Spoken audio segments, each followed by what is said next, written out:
Second week of running it, and we've already got some more venues joining in the Greater Toronto Hamilton area weekly tournament announcements. Today's date is Monday, November 2nd. So these are the events dated November 3rd to November 9th. Let's start it off in the Hamilton area. We've got Conspiracy Comics on Monday, November 3rd. It's at 844 King Street West, Hamilton at 6:30 p.m.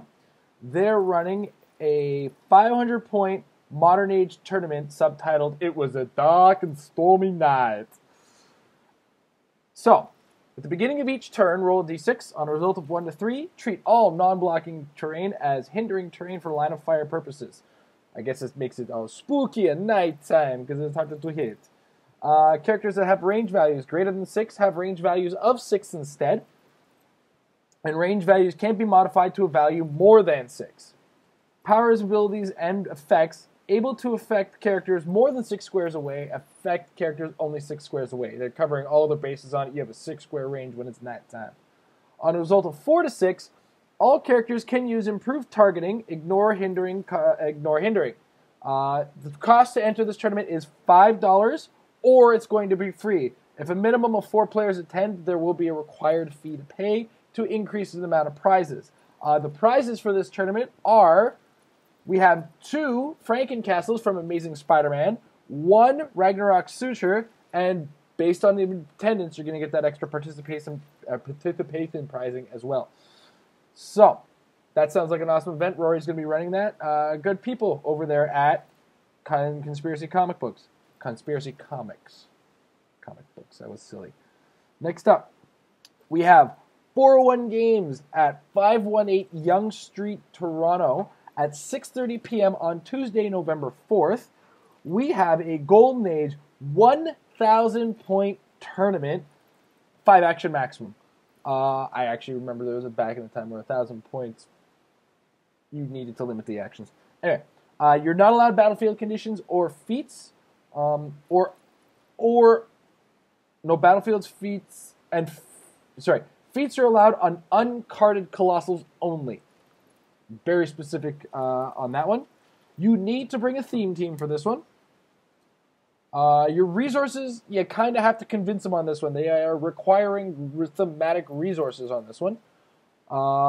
Primes are treated as uniques, so it looks like you can bring more than one prime to this event. For those of you who have the Squadron Supreme primes,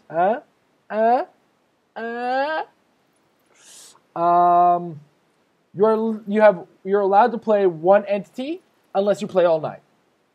It's an option. Your teams have to be universe specific, so it looks like you've got to be very specific to named theme teams. Oh no, it says universal specific teams, so it sounds like you might have to do a little bit of work to build your team on this one. You kind of have to read some comic books, I guess, to do some research on that one. So that's going to be November 4th at 6:30 p.m. at 401 Games. Next up, Wednesday is a bit of a dry point still. I'm still looking to hear from the guys at the Wizards Cache to see if they are actually going to still be operating some tournaments on Wednesday. We haven't heard from them in a little bit. We are trying to get their tournaments added into this. Talking to you guys over the Wizards Cache. Hey, let me know what you're playing. I'll tell people. Next up, November 6th at Black Knight Games. That's 868 Mohawk Road in Hamilton, Ontario. Their tournament will be starting at 6 p.m. And there we go. We have a 400-point Golden Age team using, it must be a named theme team specific on this one. All teams must have at least 1 traditional anti-hero. We're looking at characters like Eddie Brock as Venom, the Punisher, Sabretooth when he was on the X-Men. Those guys that kind of skirt the edge. You have to have one of them. This week, though, is week 1 of a 2-week event that they're trying to run for prizing being Resurrection Man. The value on this tournament is going to be, I actually seem to have lost it, very unprofessional of me, but I also, while I'm thinking about it, do have to explain that Black Knight Games, last week I didn't understand what it was. They do have a Stronghold member deal where what you do is you pay $25 a year for a membership there.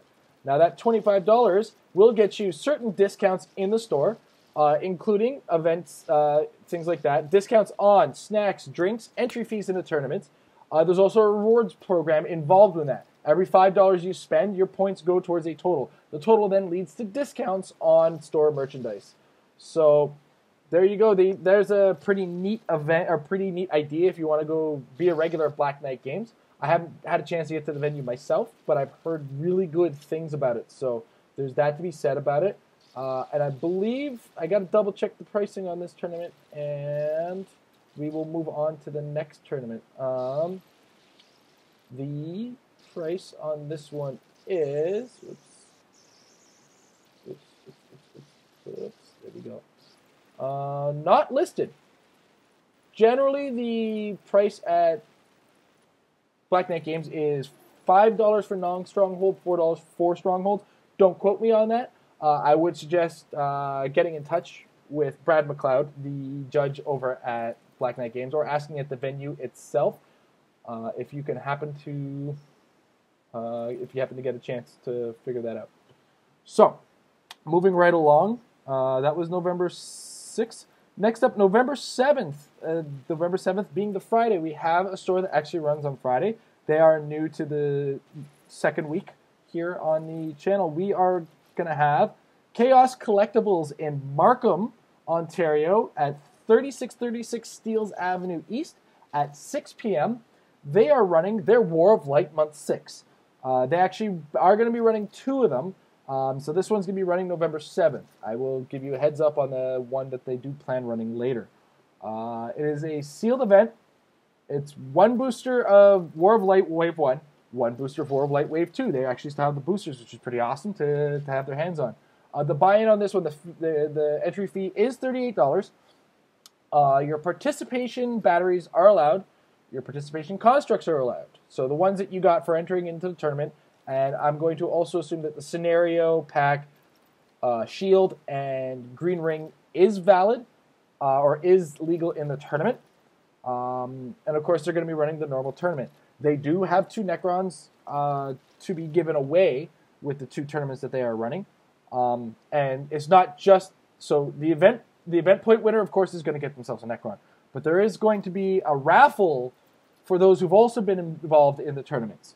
There are three conditions in order to enter into the raffle. One, you have to have accumulated at least 20 event points. So that's like winning two tournaments, or I think just showing up and having a pulse for 5 months qualifies you for it. Because you have 4 points for just showing up and sitting there and staring at your opponent and losing. That is a thing. And that's for all three games in a 3-round tournament, we'll say. Next, you have to play in the final War of Light month, the month 6 event. You have to play in it. That's a requirement as well. And you can't have one Necron to be entered into because if you've won the Necron, you don't get to walk away with two. That's just mean to everybody. And they're trying to give it to somebody. So, those are your conditions. That's Chaos Collectibles at 3636 Steeles Avenue on Friday, November 7th at 6 p.m. There you go, guys. So, we're moving into the weekend. And we have two stores on Saturday. We have 20 Strathern Avenue in Brampton, the Comic Warehouse. Myself and Amber's little haunt of Heroclix hidey hole, if you will. They're having their month 6 War of Light. And that is going to be at 2 p.m. on Saturday, November 8th.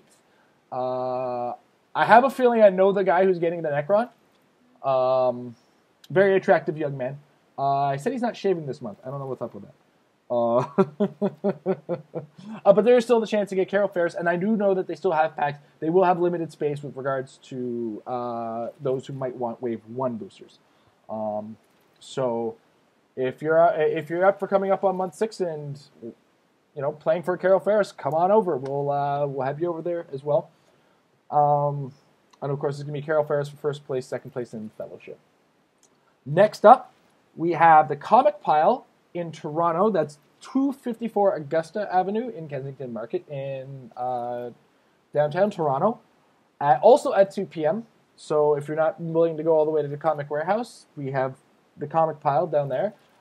They're running the Mean Team Day. This is going to be one of those days where if you want to practice for a really hard meta tournament, you want to come this day because it's 300 points Modern Age. That is all. Yeah, 300 points Modern Age. Bring your mean stuff.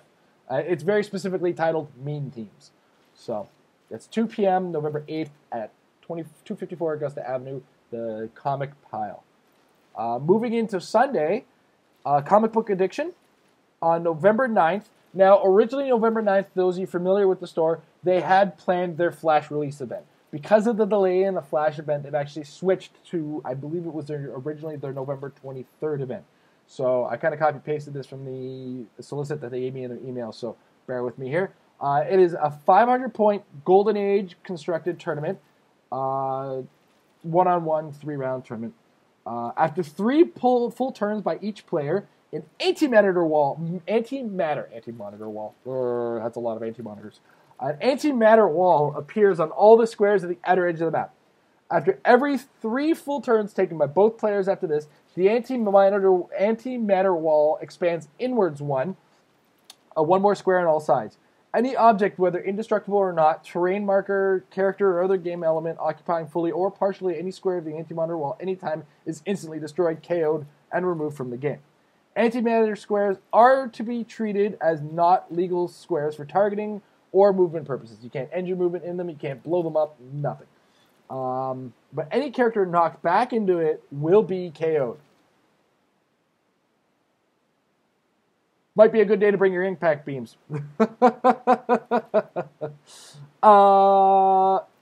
So the prize, there are prizes for winning and fellowship, and that's November 9th at Comic Book Addiction, 1022 Brock Street South in Whitby, Ontario.